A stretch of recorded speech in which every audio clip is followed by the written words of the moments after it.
You know, a lot has happened in the last week as Kansas City's Union Station begins its transformation into Draft Central ahead of the 2023 NFL Draft. Most roads in and around the station and the World War I Memorial Museum are shut down as construction crews get busy.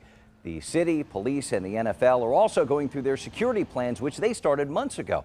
KCPD Chief Stacey Graves tells me they're adding on to a long-standing plan in place for other big events. We dusted off the old plan and added some new things. We tweaked it to make sure that we're thinking of everything from a critical incident to like how many officers we need to stand at a specific corner. So we are down to the details, to the bigger picture.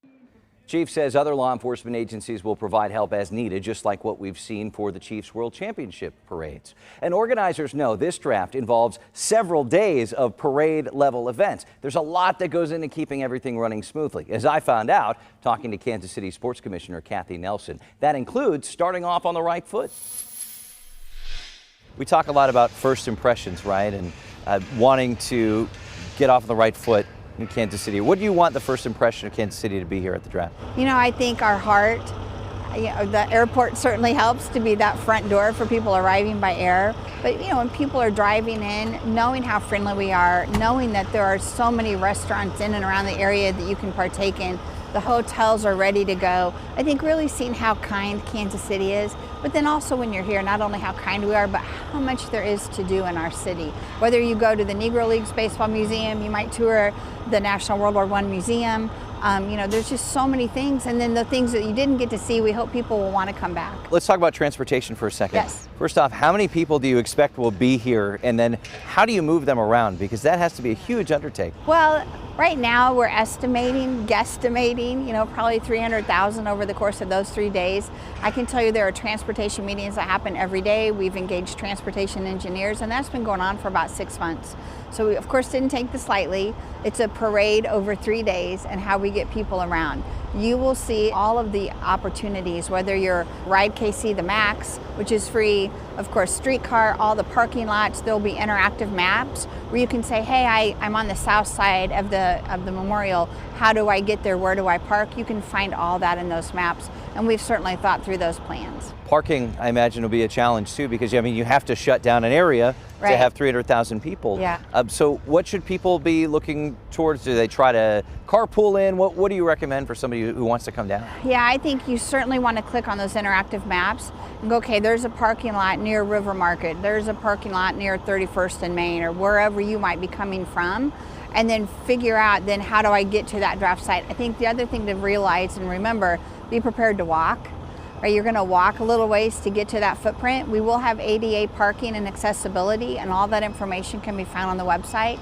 But know that this is not where you're going to park in the Union Station garage and walk about 200 feet into the draft. That's not going to happen for many, many reasons, mostly because of the scope of this, but also for security purposes. So once you get here, be prepared to walk. The main entrance is on the south side of the memorial, where that's our entrance number 1, and you'll come in there, and it's just like you're going to a Chiefs game. Clear bag, small you know, if you have a purse, a very, very small purse, or but you'll find all those details too on the website. Imagine a big part of this is communication, right? And just making sure that people know where they need to go. Yes. Please do your homework and your research before you jump in your car. That will make your experience that much better, and it makes everyone else's experience better, that you don't get here and you're frustrated because you didn't have a plan. Make a plan for your day or days that you'll be on site with us. Right, yeah, no one wants to be frustrated to come in here and enjoy it. Yes. The new airport's now up and running. Yes.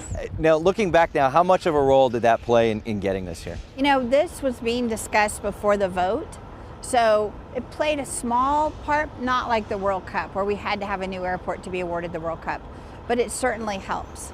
Being that front door, that first stage that everyone sees when they arrive, being able to flip the airport and you'll see signage and welcoming football fans there.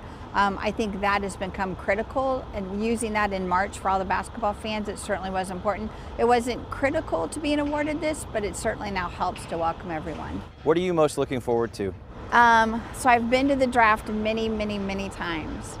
And I think sometimes I sit there in awe that people don't really understand the scope and the scale of it. I think I'm most looking forward to that Thursday night and seeing 50 to 100,000 people out here celebrating all that is football and really appreciating that it takes an army to make these events happen and to put them on, and kind of just that pride of we did this. I think that Thursday night, once 7 o'clock hits, I'll be very happy. But just seeing everyone enjoy our city, I think, is what I'm really looking forward to. Well, good luck. We'll be here. We'll be watching. Kathy Nelson, thank you so much. Thank you. As Kathy mentioned, your only way to get into the draft area will be to download the free NFL One Pass app. You can find schedules, parking information, and more. It is free wherever you get your apps. And remember, KMBC9 is your home for the NFL Draft. We'll have you covered to and through the big event. The draft runs Thursday, April 27th to Saturday the 29th. Watch it on KMBC9.